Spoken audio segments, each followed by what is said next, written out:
할렐루야. 아멘. 이제 오전 시간에 말씀드렸던 것처럼 순종이 우리에게 얼마나 중요한가. 순종은 제사보다 낫고 듣는 것보다 수양의 기름보다 낫다라고 말한 것처럼 그 순종함이 어떠한 모습으로 우리에게 있어야 되는가, 신앙생활에서 어떠한 모습으로 필요한가. 때때로 성경 말씀은 정말로 하나에서 열까지 사실적인 모습일까? 어떤 객관적으로 봤을 때 내 주관적이 아닌 어떤 학자들에게 맡겨놓으면 다 뻥 같은 이야기, 거짓말 같은 이야기, 이건 말도 안 되는 이야기들이 너무 많다는 거죠. 죽은 자가 살아나고 무리를 걸어다니고 바다가 갈라지고 그리고 천지를 창조하는 것이 6일 만에 천지가 창조되고 막 이런 일들 하나하나가 너무나 황당무계한 소설 같은 모습이죠. 여러분, 순종함이 없으면, 믿음이 없으면 이 모든 것들이 다 믿어질 수가 없는 겁니다. 아까도 말씀드린 것처럼 순종이라는 말은 순수하게 따른다라고 국어사전에 되어 있다고 말씀드렸죠. 순수하게 따르기 위해서는 여러분 기본적으로 믿음이 필요한 겁니다. 의심이 들어가면 따라갈 수가 없죠. 반항하게 된다는 겁니다. 나를 내려놓고 포기해야 순종함이 되어질 수 있습니다. 이제 연말이 됩니다. 연말이 이제 얼마 남지 않았어요. 이쯤부터 목사님들은 굉장히 많은 고민들을 합니다. 이제 작은 교회들도 그렇고 큰 교회도 그렇고 내년에 어떤 계획을 세워야 될까에 대해서 내년 표어는 뭘 결정해야지라는 생각들로 가득 차게 되어 있습니다. 그리고 좀 어느 정도 규모가 되는 교회들은 이제 내년에 일꾼을 누구를 세워야 될까 이것 가지고도 고민을 합니다. 제가 부교육자 생활을 한 15년 정도 했는데 15년 정도 부교육자 생활을 하면서 연말 되면 내년에 이제 학생들 같은 경우 주일학교 뭐 그런 교사들이 가장 문제죠. 근데 교사들을 누구를 세워야 되느냐 올해 했던 교사들한테 또 물어봐요. 그러면 또 다 안 한다요. 목사님 먼저 찾아와요. 목사님 내년에는 절대 교사 안 할 거예요. 절대 안 한대요. 내년에는. 또 설득을 합니다. 열심히 설득을 해요. 어느 교회나 보면 일꾼은 항상 부족하다라고 이야기를 합니다. 그런데 왜 일꾼이 부족한 걸까요? 물론 작은 교회, 아주 작은 교회들은 뭐 부족할 수도 있겠죠. 그런데 일꾼이 부족한 것이 아니라 큰 교회는 큰 교회 나름대로 또 부족하다고 하고 작은 교회는 작은 교회 나름대로 부족하다고 하는데 부족하죠. 하지만 그러나 그것은 어쩌면 핑계일 수도 있습니다. 여러분, 교회들마다 일꾼이 부족하다고 하는 여러 가지 이유들이 있는데 먼저 첫 번째는 뭐냐면 사단이 우리에게 일꾼이 부족하다고 자꾸 이야기하는 겁니다. 무슨 말이냐면 야, 이만한 교회에 사람을 자꾸 뭔가를 세워보고 싶고 일하고 싶은데 사람들이 없다고 이야기하게 만드는 겁니다. 내 입술로 말하게 하는 거예요. 일꾼이 부족해. 우리 교회에 일꾼이 없어. 내 입술로 이미 일꾼이 없다고 말하면서 우리들로 하여금 자꾸 패배자의 모습을 가지게 한다는 겁니다. 마귀를 대적하면 저가 피하리라고 말했는데 대적하지도 않고 그냥 맞아 막연하게 숫자가 적으니까 일꾼이 없다라고 말을 하는 거죠. 일할 사람이 없다고 말합니다. 나로 하여금 입술을 벌려서 이미 그렇게 고백하게 하는 겁니다. 또한 많은 이들이 교회를 다니지만 먹고 살기에 바빠서 내년에 어떤 일들이 있기 때문에 봉사를 못한다고 이야기해요. 근데 그것들을 들어보면 다 뭐예요? 사단이 우리에게로 하여금 육신의 정욕과 안목의 정욕과 이생의 자랑에 빠지게 해서 그래서 못하게 하는 겁니다. 이야기를 들어보면 응당 타당한 이야기들도 있습니다. 근데 타당한 이야기인데 거기에 뭐가 빠졌냐? 내가 하고자 하는 나의 시간들을 절대 빼지 않습니다. 그냥 모든 시간에서 제일 먼저 빼는 건 교회의 일을 빼는 거예요. 내 시간을 절대 할애하려고 하지 않습니다. 개인적인 여가 시간은 남겨두면서 교회 일은, 교회 봉사하는 그 시간은 빼버리는 거예요. 그러니까 빠지게 되는 거죠. 모자라는 겁니다. 일꾼이 없는 겁니다. 두 번째로 하나님의 일에 대한 이해가 부족하기 때문에 그렇습니다. 교회 일을 하면 힘들다고만 생각해요. 어렵다고만 생각합니다. 교회 일을 하면 아이들 가르치는 일 제가 해봤는데요. 너무 힘들어요. 아이들 말도 듣지도 안 들어요. 안 듣죠. 아이들 말도 안 듣습니다. 우리 애 같으면 한 대 쥐어박기라도 오고 혼내기라도 하는데 교회 학교의 교사들은 아이들한테 그렇게 혼내지도 못해요. 아이들을 사랑으로 다스리라고 하거든요. 사랑으로 감싸라고 하거든요. 말 진짜로 안 듣는데 그렇게 해야 되는 거예요. 그게 고생이라고 생각하는 겁니다. 그것이. 여러분, 하나님 나라의 일은 죽도록 충성하며 생명의 면류관을 너에게 주게라고 하나님 말씀하신 것도 있고, 우리가 마땅히 해야 될 일이라고 생각을 하지 않는 거예요. 그러니까 고생이라고 생각하는 겁니다. 내 것에 대해서 내 시간을 쪼개고 내 물질을 쪼개고 내 것을 들여서 했는데 돌아온 어떤 보상이나 이런 것들은 없다고 생각하기 때문에 자꾸 뭐예요? 고생이 있다라고 생각하는 겁니다. 그것이 바로 뭐예요? 하나님 나라에 대한 일을 하는데 이해가 부족하기 때문에 그렇습니다. 그래서 그게 고난이라고 생각하는 겁니다. 또한 뭔가 하나님의 나라의 일을 하는 데 있어서 자꾸 내 이익을 바라보는 아까의 그 모습과 함께 기도가 부족합니다. 뭐니 해도 기도로 시작하고 기도로 맞춰야 되는데 내가 기도하지 않으니까 하나님의 뜻을 알지도 못하니까 인간적인 마음과 생각을 자꾸 품게 되어 있습니다. 기도 외에는 이런 요가 나갈 수 없다라고 주님 분명하게 말씀하시고 계시는데도 불구하고 기도하지 않습니다. 쉬지 말고 기도하라는 성경 말씀이 있는데도 불구하고 기도하지 않습니다. 그러니 불평불만이 쌓일 수밖에 없죠.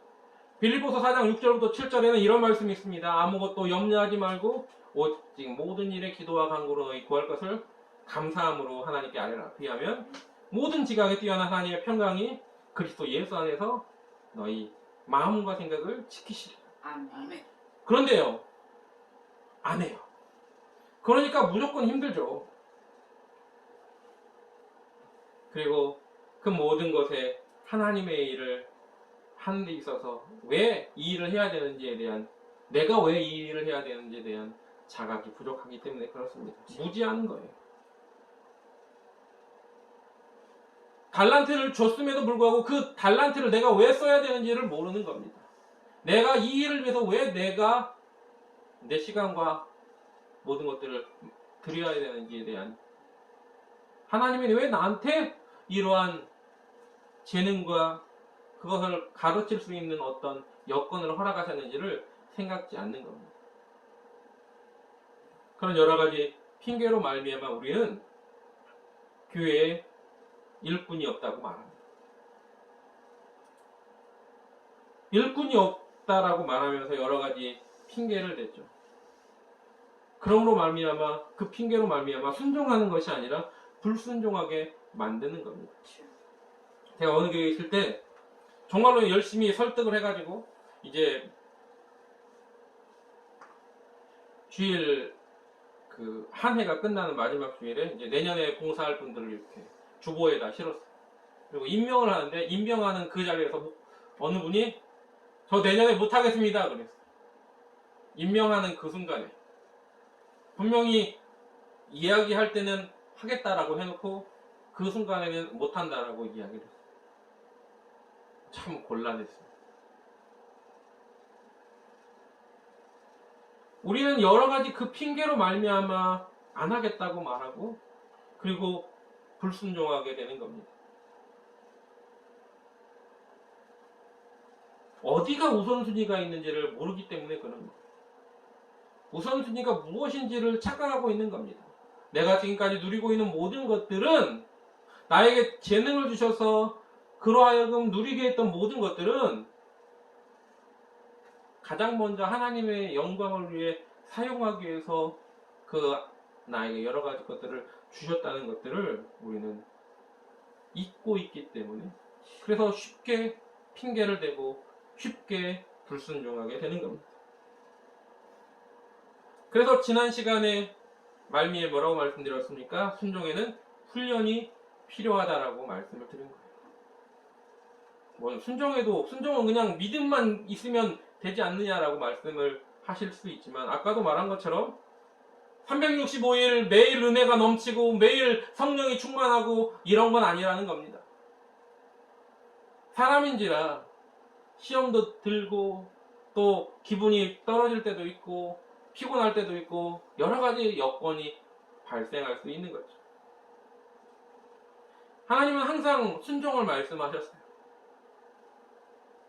아담이 왜 죄를 짓게 되었습니까? 하와가 왜 죄를 짓게 되었을까요? 순종했으면 아무 문제가 없었습니다.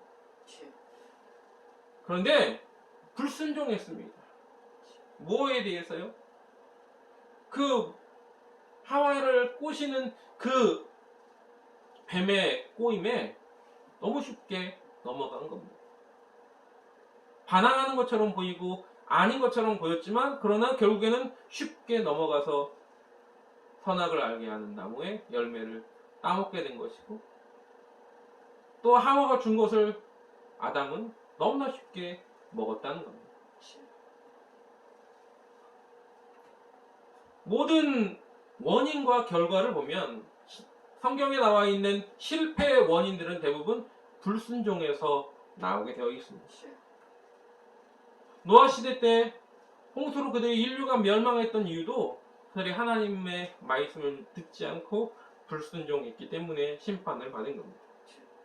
아브라함이 그 갈대아 우르를 떠나서 가나안 땅으로 들어왔지만 그 안에서 또 고난을 당한 이유는 그가 또한 하나님 말씀에 불순종했기 때문입니다. 이스라엘 민족이 출애굽을 해서도 여러 가지 고난을 당했던 이유는 불순종했기 때문에 그렇습니다. 신앙생활을 하는 많은 이들이 교회를 다닌다고 하는 이들이 결국에 또 어려움을 겪는 이유는 불순종했기 때문에 그렇다라는 겁니다. 순종했다고 해서 그러면 무조건 다 좋은 일만 생겼느냐? 그렇지는 않습니다. 순종했는데 못 박혀 죽고 십자가에 거꾸로 매달려 죽고 불에 태워 죽고 또 기름에 들어가기도 하고 그리고 사자밥이 되기도 하고 별의별 일들이 다 있었어요. 신앙을 지킨다고 순종했다고 모든 것이 다 잘 되는 건 아닙니다. 그러나 순종했을 때 그 당장의 고난을 넘으면 생명의 면류관이 있다라는 겁니다. 아멘. 우리가 바라보는 건 눈앞에 보이는 이 땅의 삶이 다가 아니기 때문에 그렇습니다. 아멘. 우리가 바라보는 건 이 땅의 삶은 그냥 덤인 거예요.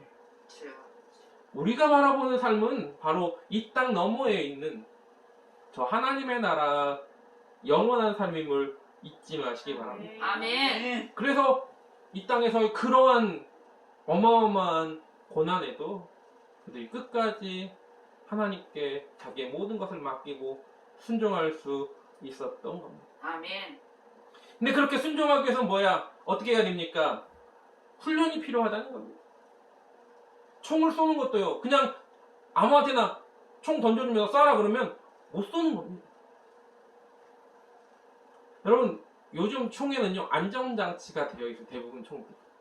근데 그냥 던져주면요, 안전장치 풀르는 것도 몰라서 그냥 총을 못 쏘는 겁니다. 총 쏘는 법도 배워야 됩니다. 그리고 반복적으로 계속 훈련을 해야 돼요. 총을 처음부터 잘 쏘는 사람이 있을 수는 있어요. 그러나 대부분은 총을 많이 쏜 사람이 총을 잘 쏩니다. 제가 군대에 있을 때 저희 부대는 총을 매일 쏴야 됐어요. 거의. 연말쯤 되면 아예 다른 부대에서 탄약차가 옵니다. 왜냐면 저희는 사단 다른 부대들은 직할 때 다른 부대들은 대부분 뭐 공병대, 뭐 이런 정비대, 이런 보수대, 뭐 이런 데는 총을 안 쏴요. 총을 안 쏘니까 탄약이 무조건 쏘긴 해야 되는데 남잖아요. 그러면 탄약을 어디다 보내느냐? 우리 부대로 보내는 겁니다. 너네 많이 쓰니까 너희들 써.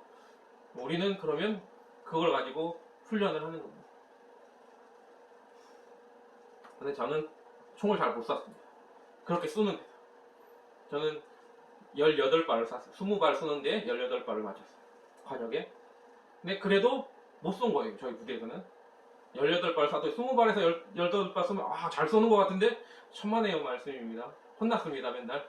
사격자 나가지고. 왜 이렇게 못 쏘냐고. 제가 왜 이런 얘기를 드리느냐. 그래도 많이 좋아진 겁니다. 처음에는 7, 8발 맞았어요.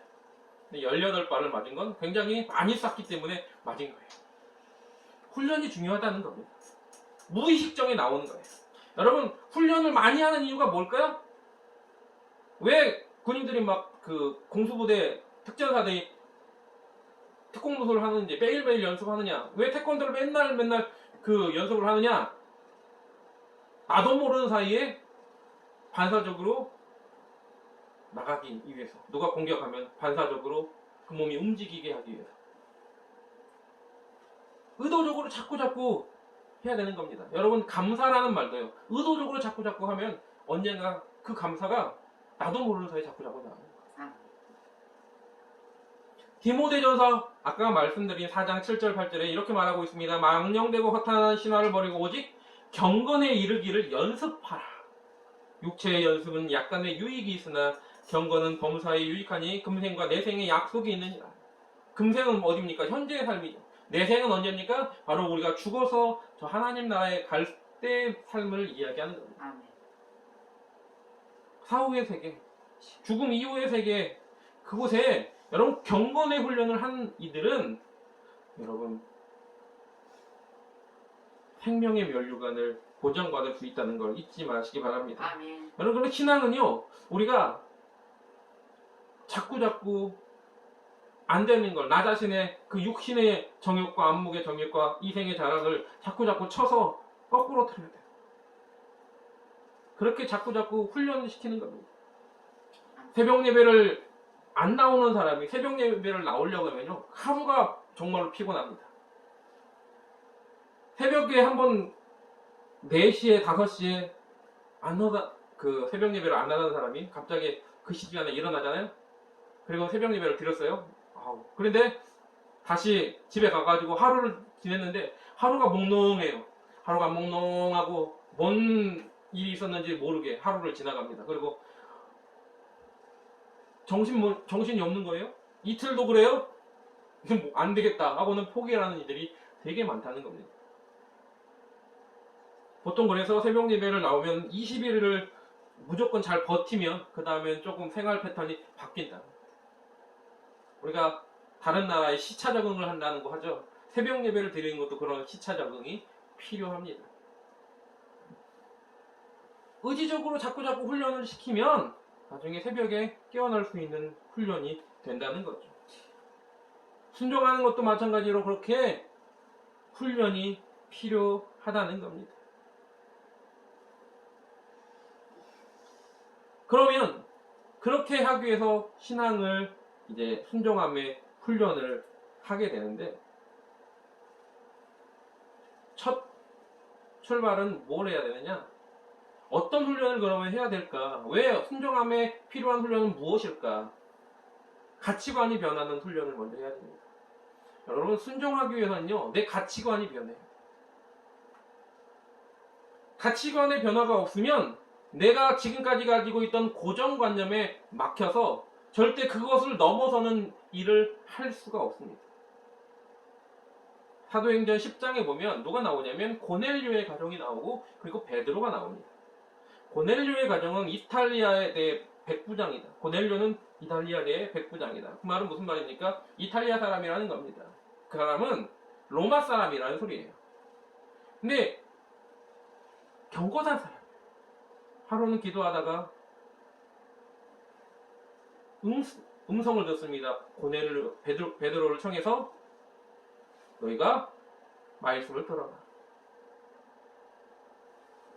하고 베드로를 찾아갔어요. 근데 베드로가 그 전날에 어떤 환상을 받았냐면 하늘로부터 보자기가 내려옵니다. 근데 거기에 땅에서 기는 각색 네발가진 짐승과 기는 짐승, 공중에 나는 것들이 있는데 그게 뭐냐면 율법에 잘못된 것들, 먹지 말라고 하는 음식들인데 음성이 들리기를 잡아먹으라고 3번 그렇게 하고 나서 깼어요. 근데 고넬료 화인이 왔어요. 고넬료라는 분이 당신을 청합니다.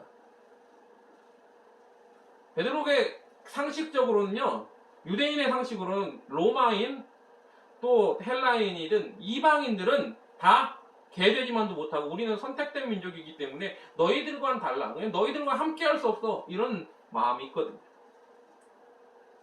오라고 하는 거예요. 베드로의 고정관념은 뭐였냐면 나는 뭐라고 말합니까? 잡아먹으라고 할 때 베드로가 뭐라고 하냐면 나는 지금까지 율법에서 벗어난 것을 행하지 않았습니다. 이런 걸 먹어본 적이 없어요. 이건 율법에서 금한 거 아닙니까? 난 율법에서 금한 거 먹은 적이 없습니다. 그렇게 말합니다. 율법에는 다른 이방인들 그들과 상종하지 말라는 거죠. 베드로의 고정관념이었습니다. 안 갔을 거예요. 그런데 그 환상이 있은 후에 베드로가 간 거예요. 그리고 베드로가 설교를 하고 기도할 때 성령이 그들에게 임하였고 방언을 하게 되었습니다. 가치관이 변하지 않으면 변화가 일어나지 않습니다. 가치관이 변하지 않으면 순종할 수 없습니다. 하나님의 생각은 우리 생각과 다르다고 했거든요. 여러분, 우리의 지식과 우리의 어떤 한계가 있습니다. 사람이 생각하는 어떤 한계가 있는데 하나님은 그 한계점을 넘게 하시거든요. 순종할 수 없죠. 무리를 걸어오는 거 사람의 가치관과 생각을 넘어서는 거죠. 죽은 자가 살아나는 건 하나님, 우리들의 사람의 생각과 가치관을 벗어나는 겁니다. 순종할 때 그 일은 역사는 일어난다는 걸 잊지 마시기 바랍니다. 아멘. 그래서 그 것들을 깨트리는 훈련을 해야 돼요. 여러분, 가치관을 변화시키고 그 고정관념을 이제는 깨트려야 됩니다. 내가 가지고 있는 그 생각들, 이게 되겠어? 이게 되겠어? 우리 자꾸 내가 안 되는 거에 대해서 자꾸 이렇게 생각합니다. 되겠어? 될까? 우리가 부정적인 말들을 하지 않는 훈련을 합시다. 항상 긍정적인 말을 합시다. 그런데 어떤 분들은, 어떤 학자들은 이렇게도 얘기합니다. 너무 긍정적인 생각만 가지면 안 된다. 때때로는 그 부정적인 것들이 있어야 긍정적인 어떤 삶의 질들이 바뀔 수 있다라고도 이야기합니다. 그런 부분과 또한 너무 막 긍정적인 사고를 가지지 않은 것과는 또 차이가 있습니다. 안 된다라는 모습이 아니라 우리 주님이 말씀하신 것처럼 할 수 있거든이 무슨 말이냐, 믿는 자에게는 능치 못할 일이 없느니라라고 말씀하신 것처럼 우리 힘으로는 안 되죠. 당연히 낙타가 바늘길을 어떻게 들어갑니까? 통과할 수 없죠. 말도 안 되는 소리입니다. 부자가 천국에 들어가는 것이 낙타가 바늘길로 들어가는 것보다 어렵다라고 하는데 그 말은 불가능하다는 말 아닙니까? 근데 그 다음에 예수님이 뭐라고 합니까? 그래서 제자들이 어떻게 그러면 할 수 있습니까? 아무도 못 들어가겠네요. 그러는 거예요. 그러자 예수님이 뭐라고 말씀하셨습니까?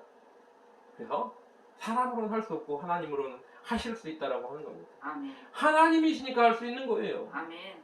여러분, 그래서 우리 고정관념을 어떻게 해요? 깨트리는 훈련을 자꾸 해야 되는 겁니다. 아멘.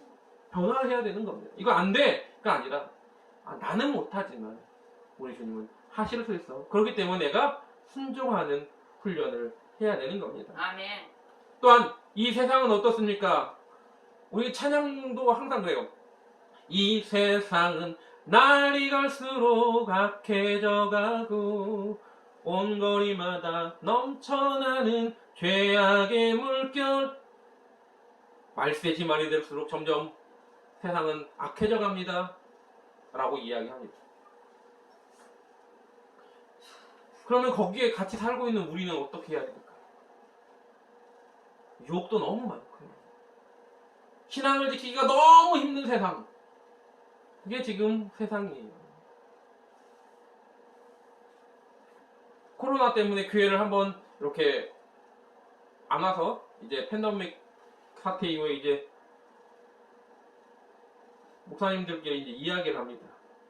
이야기를 하는데 끝나고 나서 이제 교회를 올 수 있는데도 불구하고 안 오시는 분들이 너무 많다. 화상 예배를 그만하고 이제 왔으면 좋겠는데 화상 예배를 그만둘 수가 없다. 왜 그래도 그나마 한 분씩이라도 볼까봐 하는 그런 이야기. 여러분, 왜 그런 말들이 나왔을까요? 바뀌었죠. 바뀌었습니다. 어쩔 수 없이 화상 예배를 드려야 되는 분들도 있어요. 또 화상 예배를 통해서 뭐 방송 설교를 통해서 안 믿는 사람이 은혜 받고 하나님을 믿게 되었다. 이럴 수 있습니다. 길거리 노방전도 하면서 아무나 막 이렇게 전도지를 돌렸는데 20년 동안 40년 동안 전도지를 돌렸는데 아무도 교회를 우리 교회 안 왔네. 그래갖고 슬퍼하고 있는 그 분에게 어느 세미나에 참석했을 때 내가 이런 분 때문에 호주에서 노방전도 하는 그분의 전도지를 받고 교회를 나오게 되었습니다. 이런 분도 있을 수 있습니다. 제가 말씀드리고자 하는 건 뭐냐면 그것을 이용해서 내 신앙을 지키려고 하는 것이 아니라 오히려 그냥 형식적인 신앙생활을 유지하려고 하는 이들에 대한 모습이죠. 근데 그것이 세상이 악해질수록 말세가 가까울수록 더 많아진다는 겁니다. 제가 예전에 배웠던 이제 신학교 다닐 때 배웠던 어느 교수님이 벌써 제가 신학교 다닐 때면요 23년 4년 그러니까 졸업한 지가 23년이 됐으니까요. 더 전이죠? IMF 때 정도 되겠네요. 근데 그때 한 교수님이 그 교수님이 나이도 그때 당시에 60이 훨씬 넘으셨거든요. 그 교수님이 이런 말씀 하셨습니다. 뭐라고 했냐면 미래 교회에는 이렇게 예배당에서 예배를 드리는 게 아니라 큰 대형 버스 하나를 빌려서 사든지 해갖고 거기에 성도들 다 태우고 멀리 어디 그 관광지 가가지고 거기서 예배 드리고 관광하고 그리고 돌아오는 그런 시대가 올 거야. 그렇게 얘기를 하셨어요. 그때는요, 뭐 그런 정말 이해가 안 갔습니다. 무슨 그런 일들이 있을까? 근데 지금 생각해 보니까요, 곧 그런 일들이 너무 쉽게 일어날 것 같더라고요. 제가 왜 이런 얘기를 드리느냐? 그런 형식은 변할 수 있을 수도 있습니다. 형식은 좀 바뀔 수 있을 수도 있습니다. 그러나 분명한 건 우리가 이렇게 험난한 세상 속에서 지켜야 된다는 겁니다. 무릇 지킬 만한 것 중에 내 마음을 지켜라라고 성경은 말하죠. 아멘. 세상은 악해지고 점점점 어두운 죄악의 물결이 넘쳐날지라도 지켜야 되는 것들을 지키려고 우리가 훈련해야 된다는 겁니다. 아멘. 여러분, 그래서 세상 속에서 나를 지키는 훈련, 그것이 바로 순종입니다. 아멘. 여러분, 순종하는 훈련을 할 때 나를 지킬 수 있음을 잊지 마시기 바랍니다. 아멘. 다니엘은요, 조서가 내린 후에 절대 한 달 이 안에는 아무도 너희들이 신에게 절하지도 말고 기도하지도 말아라 그랬어요. 그런데 다니엘은 어땠습니까? 다니엘서 6장 10절에 이렇게 말하고 있습니다. 다니엘이 이 조서에 어인이 찍힌 것을 알고도 자기 집에 돌아가서는 그 방에 예루살렘으로 향하여 열린 창에서 전에 행하던 대로 하루 3번씩 무릎을 꿇고 기도하며 그 하나님께 감사하였다. 아멘. 세상이 정말 악해지고 어려움이 닥칠지라도 여러분, 그러한 그 가운데서 더 순종이 필요한 이유는 나를 지키기 위해서는 아멘. 잊지 마시길 바랍니다. 아멘. 예전에는요, 길거리에서 스케이트보드를 탔어요. 근데 어느 순간 바다에서 타기 시작하더라고요. 어느 순간은 눈 위에서 타더라고요. 점점점 바뀌어가고 있습니다. 우리나라의 사람들도 예전에는요, 남들을 접대한다고 하면 이렇게 바이어 들어오면 어떤 식으로 했습니까? 술 접대를 했죠. 근데 요즘은 어떤 접대를 합니까? 요즘은요, 접대도 많이 바뀌었어요. 술 접대보다는 뭐래요? 뭐 골프 치러 가거나 아니면 어디로 갑니까? 아니면 어떤 분들은 서점으로 데리고 가서 접대를 하는 분도 있고, 그 사람이 원하는 방법대로 바뀌어지고 있는 환경들. 여러분, 환경은 바뀌어요. 지금 시대에도 더 바뀔 겁니다. 세상은 더 말세로 치달아갈 것이고, 또 교회는 더욱더 힘들고 어려워질 수도 있어요. 그럴 때 여러분, 순종하는 훈련을 정말로 열심히 하여서 주님 앞에 잘 하였다 칭찬 듣는 저와 여러분 되시기를 주님의 이름으로 부탁을 드립니다. 아멘. 이 시간 함께 기도할 때 하나님, 저의 신앙의 훈련의 모습은 어떤 겁니까?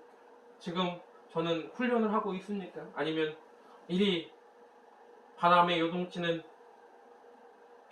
벼처럼 나무처럼 갈대처럼